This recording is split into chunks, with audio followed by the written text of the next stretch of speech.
1 de Coríntios, capítulo 3, versículo 6 até o 8. 1 de Coríntios 3, 6 até o 8 diz assim, ó, eu plantei, já está aí? Tá. Apolo regou, mas Deus deu o crescimento. Por isso, nem o que planta é alguma coisa, nem o que rega, mas Deus que dá o crescimento. Ora, o que planta e o que rega são um, mas cada um receberá o seu galardão segundo o seu trabalho. Amém, queridos? Lá atrás, a gente plantou. Alguém na frente, eu louvo a Deus pela vida de Neto e Larissa, que estão fazendo esse trabalho na frente dos jovens hoje, e orem pela vida deles, porque é extremamente difícil, complicado, espiritualmente falando, a gente conduzir jovens, adolescentes. Mas Neto está regando, mas quem dá o crescimento é Deus. Então, teve um momento da minha vida que eu parei e pensei, se eu estou plantando, alguém lá na frente vai regar, e é o Senhor, Pai, é o Senhor que vai dar o crescimento. Então eu descansei meu coração e fiquei em paz. E hoje a gente pode ver uma igreja mais cheia de jovens, e a gente vê isso também nas homes, né, Neto? A gente vê também em cada Fire Home, e também no congresso, que vai ser no próximo mês não, novembro? Não, outubro, final de outubro. Final de outubro, a gente vai ter o congresso, que eu creio que isso aqui vai estar lotado, vai estar cheio, para a honra e glória do Senhor Jesus. Então, você é essa chama, você tem que arder, para que outras pessoas ardam também. Aí, eu acho que está dando uma microfonia pequenininha, mas está dando, agora melhorou. Amém, queridos? Vou pedir para que vocês abram a Bíblia no livro de Mateus, capítulo 7.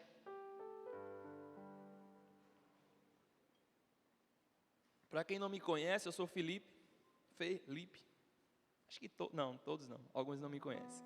Eu sou Felipe, eu pastoreio aqui na igreja, na casa de oração. Oh, glória a Deus. E por 7 anos, minha esposa e eu fomos coordenadores, líderes, assim como vocês preferirem, dos jovens. E por isso que eu estou falando que nós plantamos lá atrás. Outras pessoas também plantaram, a gente regou, colheu frutos, mas a gente plantou novamente e hoje tem outras pessoas regando. E é isso que a gente faz, porque eu, Neto, nós somos um, mas não somos maiores, nenhum nem outro. Mas é Deus que dá o crescimento, Ele é muito maior. Ele quem preenche isso tudo, preenche os nossos corações, é Ele que dá. Amém, queridos? Então, eu estou aqui para te servir, tá? Que precisar, pode falar comigo, que eu estou aqui para te ajudar em obediência ao nosso Pai, ao nosso Senhor. Mas capítulo 7 de Mateus, versículo 16. Mateus 7,16. Diz assim, ó. Mateus 7,16. Por seus frutos os conhecereis. Porventura colhem-se uvas dos espinheiros, ou figos dos abrolhos? Assim, toda árvore boa produz bons frutos, e toda árvore má produz frutos maus. Não pode a árvore boa dar maus frutos, nem a árvore má dar frutos bons. Toda a árvore que não dá bom fruto, corta-se e lança-se no fogo. Portanto, pelos seus frutos os conhecereis. Amém, queridos? Glória a Deus. Você pode dizer um amém bem alto? Ah, sim, glória a Deus. E o tema dessa noite, a pregação, vai falar sobre geração de bons frutos, que está lá no livro de Mateus, capítulo 7, 16 até o 20. Gerar bons frutos, queridos, é ter uma parceria com Deus. Se você tem uma parceria, se você tem uma aliança, se você tem intimidade com Deus, você gera bons frutos. Eu tenho gerado bons frutos, queridos.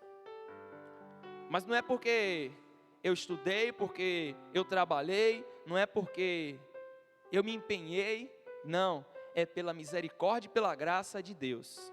Isso a gente tem que ter esse entendimento em nossas vidas. Não é nada porque a gente é melhor do que o outro, não. É porque Deus tem tamanha misericórdia em nossas vidas, que a gente pode dar bons frutos. E que continuemos assim, servindo ao Senhor, entregando o nosso melhor a Deus. Isso perpassa pelo momento da adoração, momento que a gente está cantando, a gente entregar o nosso melhor. Eu não consigo vir para a igreja e não entregar o meu melhor quando eu estou no momento da adoração. Eu às vezes me contenho quando eu estou aqui, pessoal, porque a gente quando está aqui em cima, a gente tem que levar o povo à adoração. E aí tem que se controlar, porque se eu ficar só chorando aqui em cima, me derramando na presença, eu não vou conseguir cantar. Eu não consigo fazer as duas coisas ao mesmo tempo. Aí às vezes quando eu estou aí, eu me derramo, choro e viro um menino pequeno aí. Mas é tudo com ordem e decência. Mas assim, há uma entrega. E assim também tem que ser dentro da sua casa. Para gerar bons frutos, nós também devemos servir aos nossos pais, aos nossos irmãos, né? Quem tem filhos, aos filhos também. Como é servir a cada um? É segundo a vontade de Deus. Você não vai servir de qualquer jeito, porque a palavra de Deus nos afirma que é tudo com ordem e decência. Se a gente serve ao próximo, ao meu irmão, é servir com obediência a Deus. Eu não posso servir a Neto de qualquer forma. Neto vai falar assim: pô, Filipão, eu tô querendo aí 10 mil reais. Aí eu vou falar: pô, Neto, tome, 10 mil, nem tenho. Mas tome, Neto, 10 mil, vou tomar um empréstimo aqui, vou me endividar todo. Tome, Neto. Isso é servir sem a orientação de Deus. Tudo que você fizer, ore ao Senhor. Do mínimo ao máximo. Da pequena coisa à grande coisa. Ore a Deus. Converse com seu pai. Ele está de ouvidos abertos.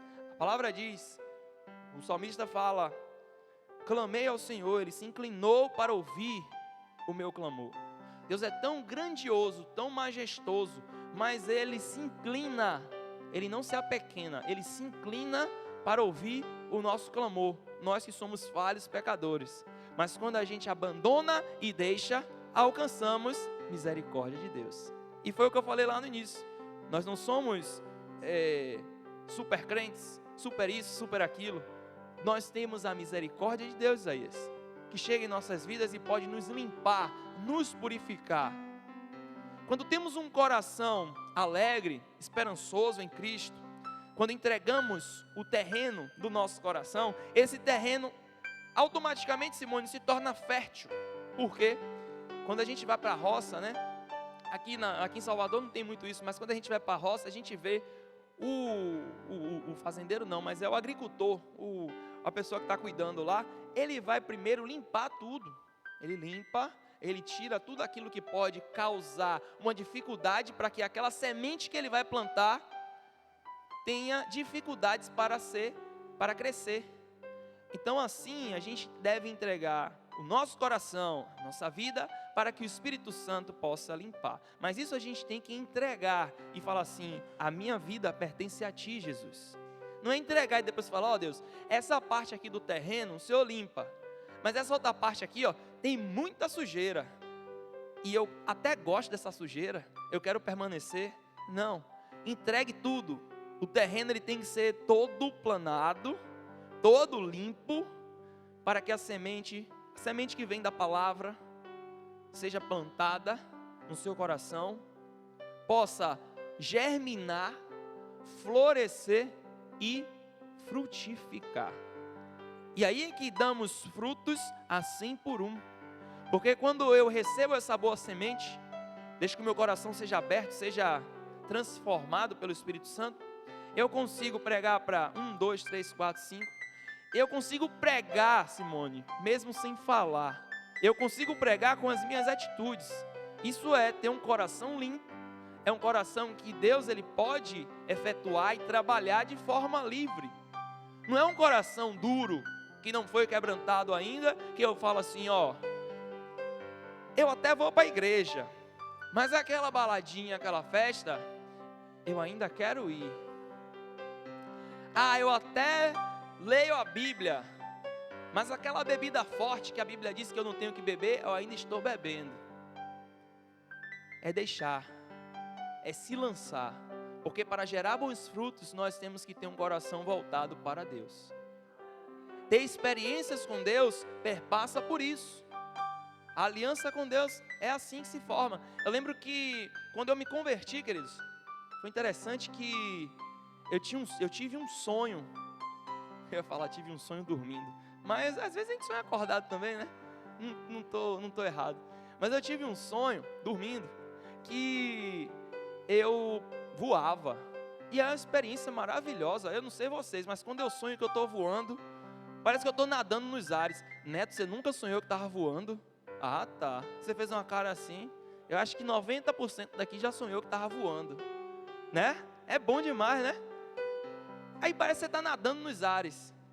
E às vezes eu dou cada passão assim, voando. Eu, meu Deus, que é isso?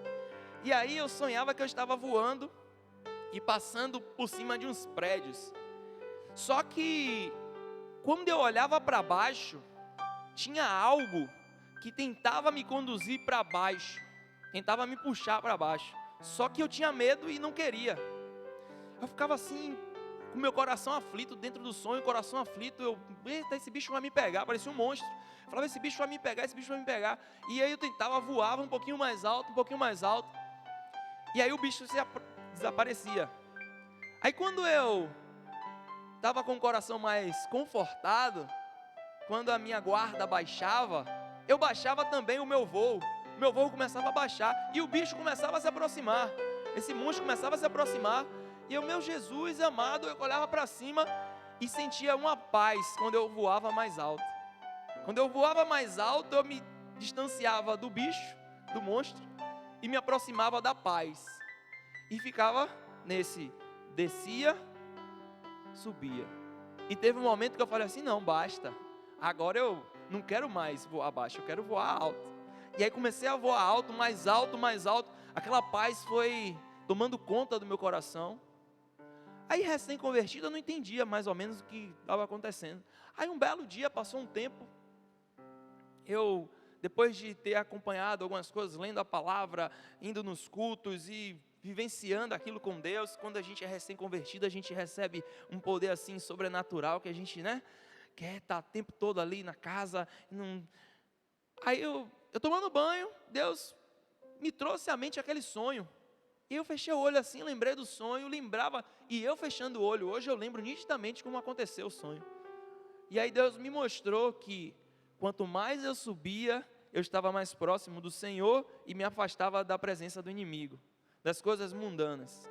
Quanto mais eu baixava a guarda, eu parava de orar, eu não lia a palavra, eu não jejuava, eu fazia tudo errado, eu me aproximava da presença do inimigo e não estava próximo de Deus. Moral da história, voe mais alto, se aproxime da presença de Deus. Cada vez mais queira contemplar a face do Senhor, queira contemplar aquilo que Deus tem para liberar para mim e para você. Isso é fato. Se a gente voa mais alto, a gente vai estar perto de Deus. E assim, querido, gerando bons frutos, a gente pode vivenciar com Deus coisas maravilhosas, coisas sobrenaturais. Quando não se conhece a Deus de perto, é extremamente difícil gerar frutos vindos dele. Isso está no versículo 20. Se a gente observar, o versículo 20 vai dizer, portanto, pelos seus frutos os conhecereis. Deus, ele conhece a mim e a você pelos nossos frutos gerados. Se a gente só faz coisa errada, se a gente planta semente podre, os frutos que serão colhidos serão frutos ruins, frutos podres, frutos que não vão dar outros frutos, porque o objetivo do fruto não é só a gente comer aquele fruto gostoso que vem da árvore, seja uma manga, seja um coco, seja uma acerola, seja o que for, mas o objetivo do fruto também é gerar outro fruto. Então você, que um dia foi uma semente, alguém orou por você, alguém clamou a Deus pela sua vida, hoje você é um fruto que está dando outro fruto. Olha que coisa maravilhosa. Você tem esse objetivo também.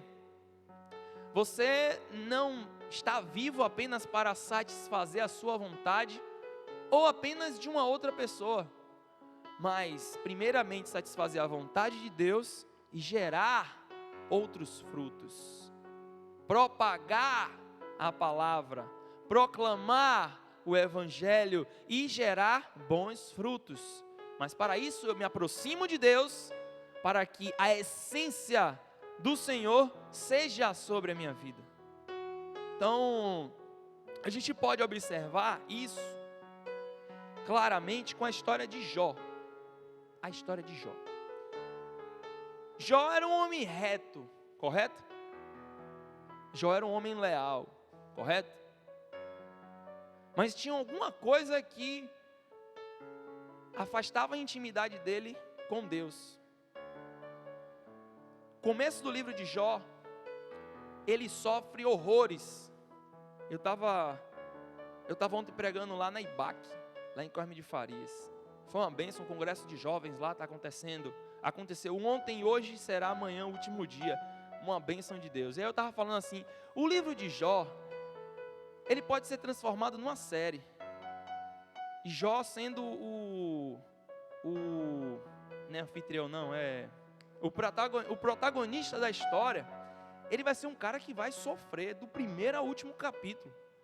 Quem já assistiu, não sei se todos assistiram aquele Grey's Anatomy, eu falo assim, rapaz, eu falo com minha esposa fica assistindo lá, e eu fico vendo assim, eu falei, essa menina sofre, viu, essa criatura aí. Jó sofrendo de capítulo a capítulo. A gente chega e fica assim, meu Deus, essa história não acaba não, esse desespero de Jó não acaba. Aí tem uma coisa que separa Jó da presença de Deus. Jó, antes, ele só ouvia falar de Deus. No final da história de Jó, eu estou dando um spoiler, mas é para você ler, tá? Você que já leu, leia novamente. Você que nunca leu, é uma grande oportunidade, já que eu estou dando esse grande spoiler. Jó fala assim, agora eu te conheço, Senhor, de andar junto contigo. Jó era um homem reto, um homem leal, amava a sua família, fazia tudo por sua família, mas ele só ouvia falar de Deus. Nós não podemos só ouvir falar de Deus. Eu não posso só vir para a igreja para ouvir falar de Deus. O livro de Tiago é claro. Ele fala o quê? Nós não podemos ser apenas ouvintes, mas praticantes da palavra. Quando é que eu pratico? Quando eu faço a vontade de Deus, quando eu obedeço ao Senhor, quando eu avanço, não recuo, quando eu vou mais profundo, quando eu confio em Deus, quando eu entrego a minha vida por completo. Não é só uma parte do meu coração que tem que ser limpo, como aquele agricultor estava fazendo. Não, é todo o meu coração. Por isso que afastava Jó de uma presença mais profunda com Deus. Foi por isso que Jó perdeu seus filhos, seus bens. Tudo tem um propósito na presença de Deus. Tudo tem um propósito. E aquele propósito, Deus ele permitiu que acontecesse para que Jó se voltasse totalmente para o Senhor. A gente pode ter toda a riqueza, toda a fama, todo o status do mundo, mas se a gente não tem a Deus, não entrega o nosso coração por completo, a gente não tem nada, tem um vazio que vai perdurar aí, talvez por nossa vida toda. Mas para parar, para dar um basta nisso, a gente tem que ter Cristo em nossas vidas. Que o Espírito Santo possa agir dentro dos nossos corações. Queridos, nós somos árvores plantadas juntos ao ribeiro. Nossas raízes são alcançadas pelo Senhor. Abra aí Jeremias, capítulo 17, versículos 7 e 8, por favor.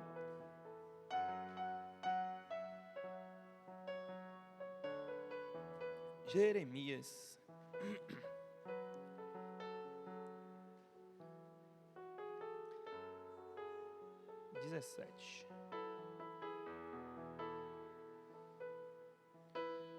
Sete e 8. Diz assim, ó. Bendito o homem que confia no Senhor e cuja confiança é o Senhor, porque será como a árvore plantada junto às águas, que estende as suas raízes para o ribeiro, e não receia quando vem o calor, mas a sua folha fica verde, e no ano de sequidão não se preocupa, nem deixa de dar fruto. Queridos, somos árvores plantadas juntos ao ribeiro, que por mais que esteja seco, a sua planta, a sua folha, ela sempre permanecerá verde, verde porque ela florescerá. Não, querido, não tendo calor, ela não vai se secar, porque quem vai dar o resfriamento é o Senhor. Tudo que nós precisamos é confiar, porque quando estiver faltando, Ele vai saciar.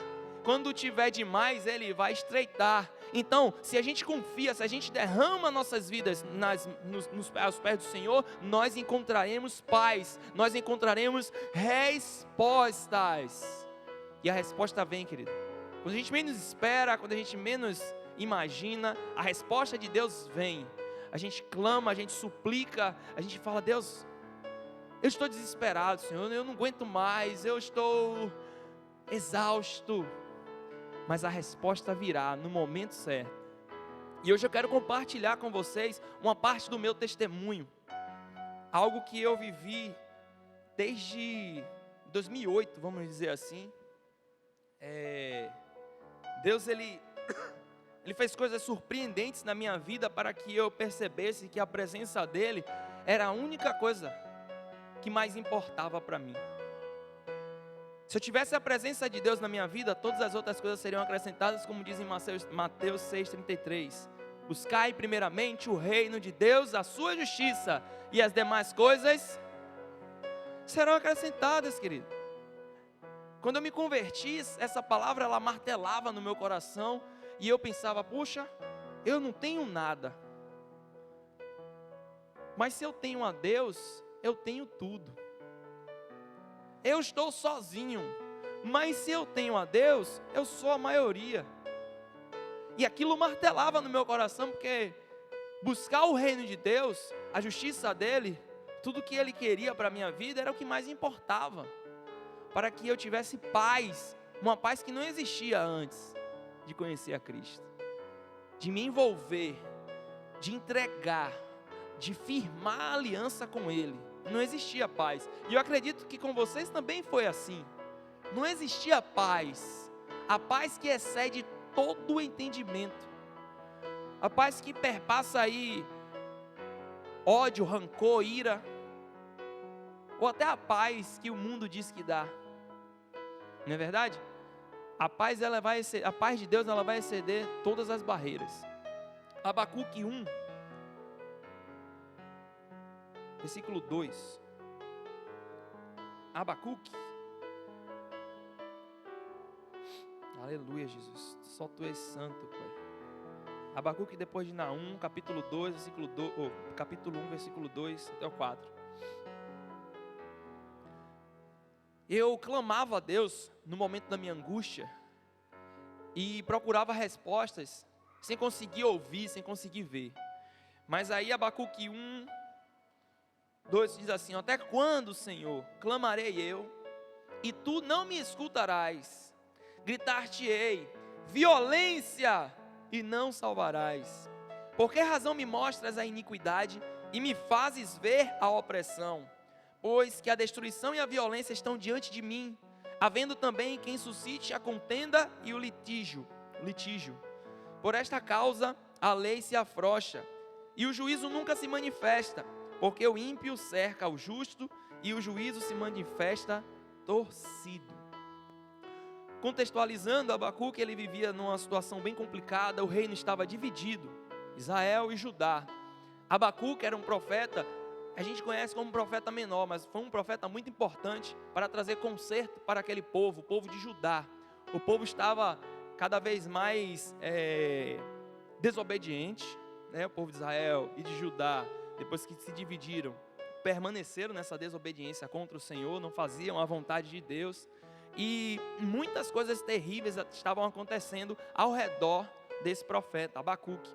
E Abacuque, ele clamava a Deus, ele entregava o seu coração e falava assim: Deus, me ouve, Senhor, me ouve, eu estou clamando, o Senhor não está ouvindo, o povo está violento, o povo está sedento pelo egoísmo, pelas coisas erradas, eu clamo ao Senhor para ouvir a minha voz. Isso é bem parecido com o que a gente vive hoje, né, querido? E a gente, como profetas de Deus, a gente ora ao Senhor, a gente clama a Ele para que traga conserto, não apenas para os jovens aqui de Brotas, de Cosme de Farias, da Vila Laura, Sussuarana, Pernambués, os jovens de Salvador em geral, da Bahia, do Brasil, do mundo. Nós clamamos a Ele porque sabemos que boa resposta vem, porque Ele não deixa desamparado aquele que suplica e clama pela sua misericórdia. E aí, eu imaginando, vendo essa situação de Abacuque, lembrei também, em 2013, ano da minha conversão, eu clamava a Deus e não tinha resposta. E aí você vai perguntar, mas por que, Felipe? Você está dizendo que Deus é misericordioso, mas por que você não tinha resposta? Porque não é no meu tempo, é no tempo dEle, é quando Ele quiser fazer. Para que eu aprenda, para que você aprenda que existe um tempo determinado para todas as coisas, Eclesiastes 3. E aí eu clamava a Deus, eu preciso disso. Olha, eu clamava a Deus, eu preciso disso. E o meu testemunho é voltado para situações que eu tentei ser jogador profissional de futebol, viajei pelo Brasil todo, tentando, buscando aí oportunidades em alguns clubes, mas as portas sempre eram fechadas. Algumas portas se abriram, mas sempre quando eu chegava nos clubes, tinha uma dificuldade. Ou o clube não pagava, ficava sem receber por 3, 4 meses, ou passava um tempo, alguém cismava comigo. Cheguei em um clube que eu era goleiro, né? E o preparador de goleiro, do nada cismou comigo, disse que eu não prestava, isso e aquilo, porque ele queria trazer um outro jogador para colocar na minha posição. Então, eu ia entendendo as coisas ao longo do tempo. Mas com isso tudo, querido, Deus foi moldando o meu caráter. Mesmo antes de aceitá-lo, de reconhecê-lo como o único, suficiente e eterno Salvador. Sabe por quê? Porque a Bíblia diz que desde o ventre da nossa mãe, Ele cuida de nós. Ele está cuidando de mim, de você, desde o ventre. E cabe a nós abrir o nosso coração para que a boa nova entre e faça transformação. Não adianta eu reter, ficar com o coração duro, porque Deus não me ama, porque tudo de errado acontece comigo, porque isso, porque aquilo. Não adianta ficar se perguntando. Deixe Deus fazer, deixe Deus agir e transformar a minha, a sua vida. E aí eu ficava nessa dificuldade toda, até que em 2013 eu estava com 21 anos e estava já para desistir do futebol, mas eu ainda estava insistindo porque eu pensava que aquilo ia trazer uma resolução para a minha vida e para a vida da minha família. A gente imaginava que eu seria um jogador de futebol, ia ganhar milhares, e aí ia ser a solução para a minha família. Mas Deus não queria que fosse desse jeito. Eu achava que seria desse jeito, mas Deus não queria. Em 2013 eu fui para São Paulo, a última cartada que eu imaginei, fui para São Paulo, tinha um local lá que os jogadores vinham, ficavam, e depois de um tempo eles iam para os clubes. Fui para lá, cheguei na casa desse rapaz, esse desempresário, para ficar uma semana e depois ir para Minas Gerais. Aí ele me enrolou 1, 2, 3, 4 semanas, eu falei, misericórdia, tem um mês já e nada. Aí ia conversar com ele, ele soltava os cachorros para cima de mim, você acha que é fácil? E você está aqui na minha casa, eu ainda estou te dando espaço para você viver, morar. Esculhambado, ele me esculhambava todo mundo que estava lá, humilhava a gente, deixava a gente no lixo. Falava assim, você não presta, você não serve para nada. Dava 7 horas da manhã, ele batia na porta, só faltava chutar a gente para acordar a gente. Eu falava, rapaz, que dificuldade, viu? Eu estou em busca de um sonho, mas o negócio está complicado, eu não consigo. E eu já estava ficando com raiva do rapaz lá, o dono da casa. E aí aquela coisa ficou no meu coração, angustiante. Imagine você ficar num lugar, imaginando que você está de favor na casa dos outros, e que era para ser uma semana, virou 2 meses. E você não tinha mais resposta, Deus não me respondia. E eu não tinha aceitado a Ele como meu único, suficiente e eterno Salvador. Eu ia na igreja, ia em outra, mas não tinha aceitado ainda Cristo. Não tinha firmado a minha aliança. Não tinha entregue totalmente o terreno do meu coração para que fosse feita toda a transformação e a mudança. Aí lá, tinha alguns colegas nossos que iam para a igreja e convidavam a gente. Só que aí, você sabe, sempre tinha uma desculpa. Não quero não, deixa para a semana que vem. Não, é porque minha calça está suja e só pode ir de calça. Minha calça está suja, aí eu vou de sandália, meu sapato está sujo. Tinha uma desculpa toda semana. Aí depois eu falei assim, rapaz, o negócio está tão difícil que deixa eu ir ver esse culto aí que ele está falando que é bem isso aí, esses jovens, deixa eu ver o que é que está acontecendo. Aí eu liberei, né, meu coração para aceitar essa situação. E aí fomos. E aí foi uma benção. Primeiro dia logo, o pessoal recebeu muito bem a gente, os jovens lá. Eu me senti abraçado, uma coisa que eu não sentia há meses. Eu estava fora da minha casa, eu já estava vivendo nessa situação desde que eu tinha 16 anos, eu estava com 21, então já tinha mais de 5 anos que eu estava viajando, e sempre ficava 1 ano fora de casa, 1 ano e meio, 5 meses, 6 meses, sempre ficava assim fora de casa. E o que eu mais queria às vezes era um abraço, era ser acolhido. E quando você chega no lugar que você vai dormir, você só recebia pedrada, cachorro solto querendo te trucidar, você ficava angustiado, você não tinha paz. E aí, querido, eu comecei a frequentar aquela igreja, mas não tinha tomado minha decisão. Aí eu lembro que em 2010, entre 2010 e 2011, eu morava ali no norte do Paraná, uma cidade chamada Cambará. Jogava num time lá e também tinha um preparador físico no time, um abençoado, que ele convidava a gente para ir para a igreja. Ele tinha um cadete, que ele levava 12 pessoas, 12 jovens nesse cadete para o culto. A mala desse carro vinha lotada, e a mala do cadete é grande quando você tira aquela proteção. Acho que vocês não conhecem o cadete não, gente. Conhece? Alguns conhecem. É porque o cadete é do meu tempo. É porque meu pai teve um cadete também, eu lembro muito bem de cadete. Você chegou a pegar cadete? Cadete era um carro. E a mala dele era grande, então cabia uns 4 ou 5 jovenzinhos ali na mala. E mais alguns apertados. Eu sei que esse preparador físico da gente, ele se chama Paulo. E ele levava todo mundo, rapaz. Chegava lá, era uma bênção esse culto. Era uma maravilha, a gente se sentia abraçado. Porque o que a gente mais queria naquele momento era se sentir abraçado. Isso foi lá em 2010. Foi passando os anos, eu fui conhecendo alguns outros lugares, mas nunca tinha tomado a decisão. Nunca tinha parado para pensar assim, poxa, Jesus ele pode mudar a minha vida.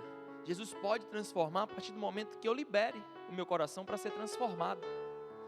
Mas eu sempre tinha aquela ideia de que, como é que meus familiares vão me ver? Como é que meus irmãos vão pensar? Meus primos, meus tios, avós, o que é que eles vão pensar de mim se eu falar assim, agora eu sou crente? E eu ficava com isso na cabeça, ficava pensando, não, isso não vai dar certo não. Não vai dar certo não, deixa quieto. E aí passaram-se os anos, chegou em 2013, Deus ele proporcionou essa situação. Eu já estava quase desistindo do futebol. Inclusive em 2012, eu estava também já nessa dificuldade, quase desistindo do futebol. E aí pintou uma oportunidade aqui no Camaçari, para eu ir jogar. Só que quando eu achei que eu ia chegar lá, já ia ter um lugar certo para eu jogar. Eu já ia ser meio que contratado pelo time. Mas chegou lá, eu tive que fazer teste.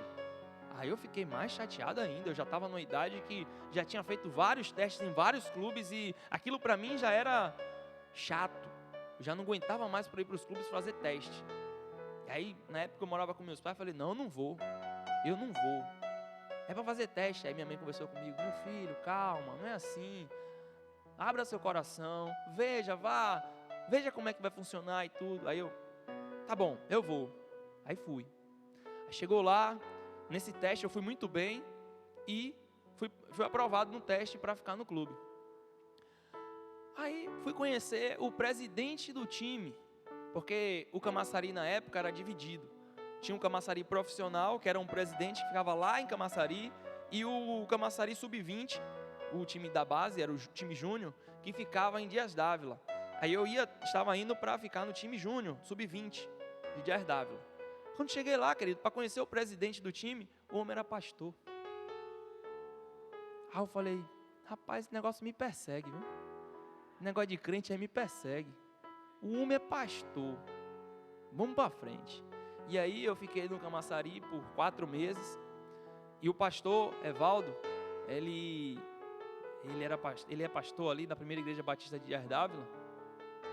Ele nos convidava para ir até os cultos. Ele não obrigava a gente.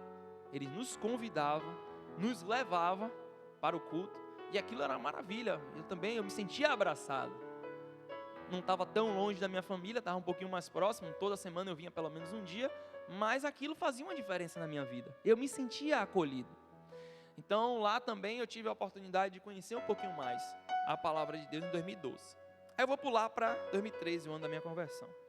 Passei uma dificuldade terrível com aquele homem abençoado, que eu creio que se ele não se converteu ainda, ele vai se converter para a honra e glória do nome do Senhor Jesus, porque aquele homem perturbava o juízo da gente. Ele chegava e falava assim: vocês são malucos, vocês vão para a igreja todo dia. O todo dia dele era terça, quinta e domingo. Era o todo dia dele. Isso aí vai atrapalhar vocês no futebol. Vocês são malucos, vocês vão virar beato. Acho que para ele o beato era o marido da beata. Só pode. A beata é aquela mulher que vai para a igreja, né? Na igreja católica que fala muito isso. A beata. Aí ele dizia que a gente ia virar beato. Aí todo dia a gente ia para a igreja, segundo ele. Terça, quinta e domingo. Terça-feira era uma Assembleia de Deus lá em São Paulo. Terça-feira era ensino da palavra. Quinta-feira era culto da família, não lembro. E domingo era o culto de adoração. E aí a gente ia, e os jovens de lá, eles transformavam aquele ambiente num ambiente tão acolhedor, tão propício para que a gente se sentisse bem, que acho que não tinha outro lugar. A rede estava assim, a rede já estava quase pescando todos os peixinhos que estavam nela, e a gente tentando sair para um lado, tentando sair para o outro, mas a rede vinha com tanto amor, com tanto acolhimento, que não tinha como a gente escapar. Parece, tem um filme, acho que é Procurando Nemo, que o peixe ele cai na rede, né? Acho que é Nemo, que ele cai na rede, ele vai estar achando que coisa maravilhosa, que coisa boa. Tem um bocado de peixinho junto com ele, aí ele vai, só que aquela rede de Nemo lá não é rede boa não, tava querendo pescar ele para outro canto. Mas a nossa rede lá era uma rede de Deus. Então, a gente era envolvido naquela atmosfera. Aí aconteceu uma situação que para mim foi crucial. Eu vou adiantar aqui porque o testemunho é grande e já são 9 horas. Mas, quando chegou uma oportunidade que ele já estava tão chateado com a gente, e a gente chateado com ele, o dono da casa lá, que se dizia o empresário, que ele não queria comprar mais pão para a gente. O pão de manhã, de tomar o café, ele não queria mais comprar. Aí eu acordei com uma fome. Já tinha comido mal no dia anterior. Que ele serrava a comida, falava assim: não vai ter comida hoje não, que não sei o que. E a gente sem dinheiro tinha que procurar onde comer. Mas enfim, aí chegou no outro dia, uma fome. Domingo, sábado de manhã, uma fome. Que eu falava: meu Deus, tô com uma fome agora. Aí eu falei: cidadão, cadê o dinheiro do pão? Aí ele virou para mim e falou assim: peraí que eu vou pegar o dinheiro do pão. Aí pegou uma caneta, pegou o papel do pão e botou assim, dinheiro do pão. Aí me deu: vá lá na padaria e compra o pão. Aí eu falei: não, você tá de brincadeira, né? Ele: não, vou melhorar. Aí virou, aí botou assim, R$10 e deu o papel para mim. Eu falei: tá bom. Não é para comprar pão não, né? Não, vá lá, diga ao rapaz da padaria que esse é o dinheiro do pão, para você comprar o pão. Eu falei: não, beleza, tranquilo, em paz, fique em paz. Eu estou em paz, você está em paz? Aí ele: eu estou em paz. Eu falei: então fique em paz, tá bom. Aí o pessoal falou: vai ter festividade dos jovens lá na igreja. Era um sábado de manhã. Aí os jovens falaram assim: pode vir o pessoal da casa toda, convide mais pessoas e tal, pode vir os jogadores lá, pode ir. Aí a gente foi para a igreja, né, esse dia de manhã. Foi um culto abençoado de jovens. A festividade estava tendo na sexta de noite, sábado de manhã, sábado à noite. Foi um negócio tremendo, um negócio de Deus. Falei: rapaz, eu preciso estar aqui nesse lugar. Eu preciso me encher mais. Aí terminou o culto, né? A gente triste, com fome. Estava cheio da palavra, mas com a barriga vazia. Aí, uma fome, rapaz, uma fome. Mas pensa numa fome.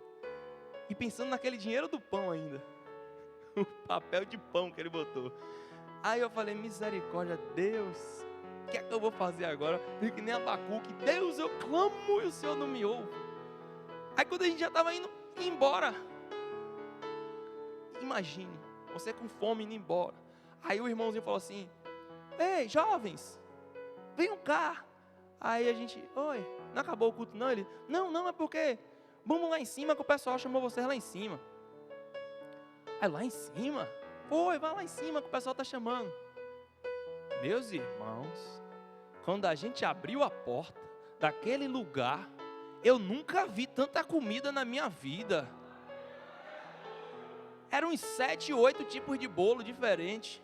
Tinha 3 tipos de suco. Eu falei, aí está o dinheiro do pão. Aí que está o dinheiro do pão. Meu irmão, tinha queijo, presunto. Eu falei, rapaz, o que é isso? Eu fiquei parecendo Chavinho, quando ofereceram aquele frango para ele, aquele sanduíche de presunto. Vocês querem? Eu falei, nós queremos. Ali a mesa de vocês já está preparada já. Meu irmão, o prato foi umas 4 vezes, para não ser mal educado, eu não fiz um pratão, né? Falar assim, pô, esses meninos veio para cá para comer. Estavam aonde? Enjaulados? É quase isso. E aí, meu irmão, eu sentei umas 4 vezes, levantei, rapaz, eu comi, viu? Aí depois eu falei, meu irmão, desculpa aí, é porque, não, rapaz, pode comer, quer levar mais? Eu falei, não, fique em paz. Aí a gente chegou, né, sorridente, sorriso vinha daqui até aqui, uma alegria, meu irmão, naquela casa. Aí chega o cidadão, o abençoado, vocês estão muito alegres pro meu gosto. Não sei o que está acontecendo dentro dessa igreja aí, não estão com fome não? Aí eu falei, rapaz, não te conto. Aquele dinheiro do pão prosperou, viu, meu irmão? Aquele dinheiro do pão prosperou. Aí ele, é mesmo? Eu falei, é. E eu era bocudo, eu falava mesmo. Eu falei, além de alimento espiritual, Deus deu alimento físico. Eu não estou com fome não. Não sabia até que hora. Mas naquela hora eu estava cheio de mim. Aí ele, tá bom, tá certo. Aí depois ele liberou até a gente comprar algumas coisas lá, comeu.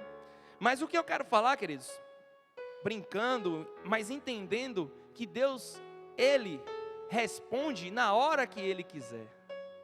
E quando nós clamamos com o nosso coração aberto, voltado para a presença dEle, Ele responde e da melhor forma possível. Aquilo que aqueles jovens fizeram na minha vida, eu nunca vou esquecer, porque supriu a necessidade daquele momento. E Deus, Ele fez aparecer de onde não apareceria nada. Ontem pregando lá em Cosme de Farias, lá na IBAC, a gente falava que Isaías 43, versículo, só para não errar, 18 e 19, que ele falava assim, vejam, estou fazendo uma coisa nova, ela já está surgindo. E mais, no finalzinho aqui na parte B, fala assim, até no deserto vou abrir um caminho e riachos no ermo. Coisas que a gente não imaginava estavam acontecendo. Deus, Ele estava abrindo portas. Vocês têm uma noção? Quando eu falei aqui do dízimo e da oferta, Deus quebrantou meu coração, sabe como? Eu não tinha um centavo na carteira. Aí começava o momento do dízimo lá nessa igreja, que eu me converti lá, e aí continuei congregando lá. Aí eu ficava, esse negócio de dízimo aí e tal, eu ficava brigando com minha mente, né? Falava, não tem que dar, que não sei o quê. Aí quando a gente conversou com o pastor lá, o pastor Domingues, já foi para a glória, e aí falou assim, pastor, a gente vai voltar para a Bahia, porque está tendo uma dificuldade aí e tal, eu e meu irmão aqui, o Marcos, a gente vai voltar. Ele, eu fico triste, porque era um senhorzinho assim, ele fico triste porque eu gosto da presença de vocês aqui, vocês estão mostrando algo diferente de Deus aqui para a gente também, estão ensinando a gente também, mas eu fico feliz que vocês estão voltando para a terra de vocês e tal. Eu falei, mas a gente fica feliz também, pastor e tal. Aí ele falou assim, mas fique em paz. Aí, isso no dia do culto, né? Uma terça-feira, um culto que não era relativamente cheio. A gente sentou. Aí daqui a pouco, o pastor, no momento do dízimo e oferta, falou assim, queridos, Deus tocou no meu coração aqui agora, para levantar uma oferta para os irmãos aí que vão voltar para a Bahia. Eu olhava para a cara de Marco, Marco olhava para a minha cara, eu falei, não quero não. Aí Marco, eu também não quero não. Eu falei assim, mas eu falei, pastor, não precisa não. Aí ele assim, fique em paz. Aí ele, irmãos, eu estou perguntando aqui, porque se vocês puderem, eles são jovens que estão voltando aí, estão querendo, buscando aí jogar futebol, mas tiveram as dificuldades aqui, vão ter que voltar para Salvador e tal. Quem puder ajudar aí, para eles comprarem um lanche aí, né, no voo de volta para Salvador, ajude, por favor. Meu irmão, a igreja quase toda levantou. Eu nunca vi um negócio daquele, não. A igreja levantou, ele botou uma mesa e pediu o pessoal levantar. Naquela noite deu R$390 de oferta para mim e para o irmão. Sendo que eu e Marcos tínhamos pedido dinheiro emprestado para a gente voltar para casa. A gente tinha pedido dinheiro emprestado. Eu não tinha R$5 na carteira, querido. Mas Deus fez aquilo para quebrantar o meu coração. Falar assim, ei, eu não preciso de nada. Eu preciso do seu coração voltado para mim. Dê essa oportunidade para você entender que não é da forma que você pensa.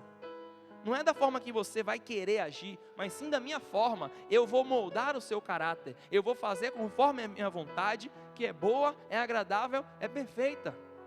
E aquilo eu entendi, que eu não podia estar de mão fechada para nada. Não é só o dinheiro, é entregar a minha vida para o Senhor. Quando eu entrego a minha vida para o Senhor, eu digo, Senhor, é toda a sua minha vida.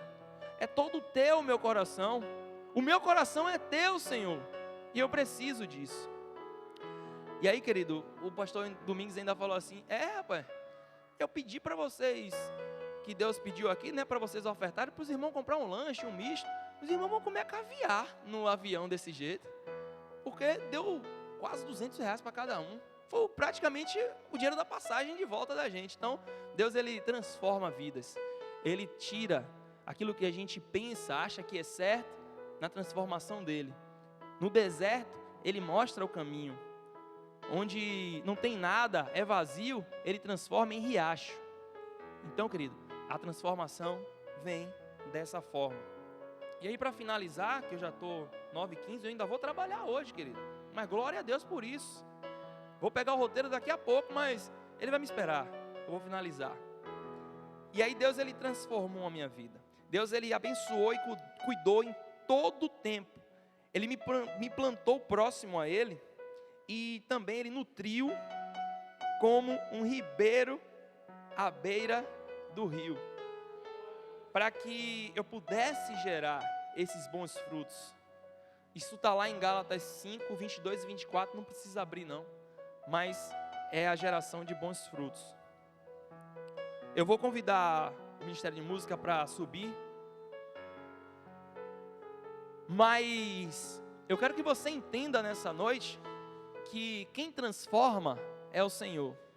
Quem faz é Ele. Não é da forma que a gente vai pensar, não é da forma que a gente vai agir que vai dar certo. É da forma que Ele bem entender. É você entregar o seu coração e a transformação acontecer de forma espontânea. Se está difícil, Deus, Ele vai mandar uma forma para que a situação ela fique controlada. Se está impossível, eu vou dizer para você hoje, querido, é uma das especialidades de Deus, o impossível. Na minha vida Ele fez esse impossível acontecer. Eu achava que eu ia ser um jogador de futebol famoso, talvez vocês me vissem na televisão, mas vocês estão me vendo hoje aqui pregar a palavra do Senhor, porque foi isso que Ele quis para a minha vida. Foi essa transformação que Ele queria. Desde lá, quando eu era pequenininho, que eu pegava a minha Topic e ia de Itapuã para Cajazeiras para jogar futebol, Deus, Ele queria que eu fosse para que hoje eu estivesse aqui pregando para cada um de vocês, para que Ele transformasse a minha vida e a minha família, e verdadeiramente eu falar, eu e a minha casa serviremos ao Senhor, porque é tudo da forma dEle, é tudo por Ele, para Ele e com Ele.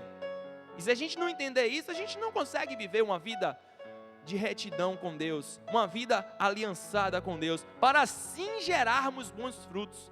E hoje eu gero bons frutos, queridos, e quero continuar gerando bons frutos, porque a minha vida está pautada naquilo que Deus quer que seja, da forma que o Senhor quer que seja. O Senhor me tirou de uma vida vazia de sofrimento e sem perspectiva para me dar esperança e vida eterna com Ele. Isso é o mais importante. Isso é o mais importante. Abacuque 3,17 para a gente finalizar. Abacuque 3,17. Porque ainda que a figueira não floresça, nem haja fruto na vide, ainda que decepcione o produto da oliveira, e os campos não produzam mantimento, ainda que as ovelhas da malhada sejam arrebatadas, e nos currais não haja gado, todavia eu me alegrarei no Senhor, exultarei no Deus da minha salvação.